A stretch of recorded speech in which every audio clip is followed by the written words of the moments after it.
හිම වැටෙනවා සහ හිම කුණාටුවක් නේ බලන්න මේ පාරේ වාහන වලට යන්න බෑ. පේන්නේ නැහැ සමහරවිට මීටර 15ක් 20ක් ඉස්සරහට පේන්නේ නැහැ වාහන නවත්ත හිමින් යන්නේ. පාර සම්පූර්ණ හිමින් වැහිලා. මොනක තමයි මේ දවස්වල කැනඩාවේ තත්ත්වය කපාටම ලොකු හුලං හමනවා. මම ටිකක් උස ට්‍රක් එකක් මේ කියන්නේ වෑන් එකක් වගේ එකක් පදින්නේ. ඒක ටිකක් එකපාරටම නිකන් උලඟට පැත්තට යනවා වගේ එකකුත් තියෙනවා.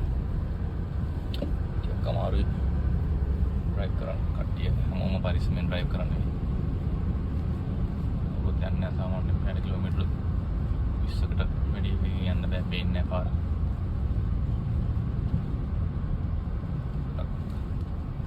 අමාරුයි. පාර ඉස්සරහ පේන්නේ නැති නිසා.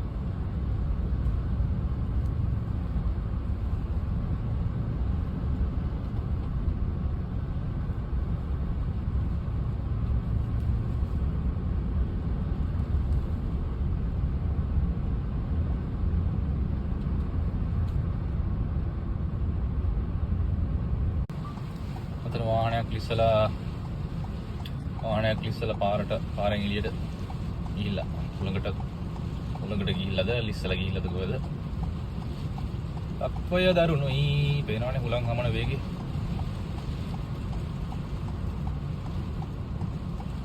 මොකද ෆන් එක කිසිම දෙයක් පේන්නේ නැහැ.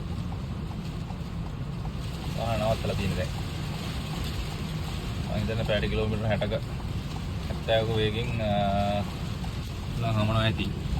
ඔයාලට හිතා ගන්න පුළුවන් නේ ඉස්සරහෙන් හිම විසි වෙන වේගෙ දැක්කාම මගේ වාහනේ හෙල්ලෙනවා.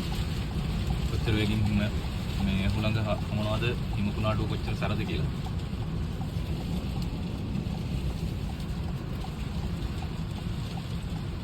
තවරි අනිත් පිටිපස්සේ කාර් එකේ ඉන්න මහත්තයා එයාට අනිත් ඉස්සරහින් කෙනාට උදව් කරන්න මම හිතන්නේ හදන්නේ. ඒනට බහින්න බෑ. දැන් යනවා බලමු. තත්ත්වය කියලා.